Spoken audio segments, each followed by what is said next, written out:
Scène toujours poignante après un crash, lorsque les proches des victimes se rendent sur le lieu de la catastrophe. Ce mercredi, plusieurs dizaines de personnes venues du Kenya, de Chine ou du Canada ont été emmenées sur le site où le Boeing d'Ethiopian Airlines s'est écrasé dimanche. Un drame qui a fait 157 morts. Depuis ce crash, quasiment toutes les compagnies qui utilisent ce modèle de Boeing, le 737 MAX, ont suspendu l'exploitation de l'appareil. La compagnie à Bakou, Norwegian Air Shuttle, est même allée plus loin en exigeant des réparations financières aux constructeurs américains. Dans ce message, le PDG de la compagnie norvégienne indique que la décision de ne plus faire voler ces 737 MAX a un coût financier, mais il estime que ce n'est pas à lui à l'assumer. Nous allons donc envoyer la facture à ceux qui ont construit l'avion, a-t-il conclu.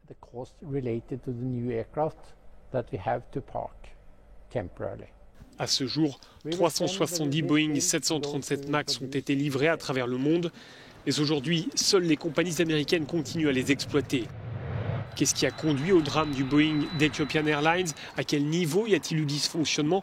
Le problème a-t-il été le même que celui qui a conduit au crash du Boeing 737 MAX en octobre en Indonésie? Pour y répondre, les enquêteurs comptent sur les boîtes noires retrouvées lundi. L'Éthiopie ne dispose pas d'équipements nécessaires à l'analyse de ces boîtes noires. Elles seront envoyées en Europe pour y être examinées.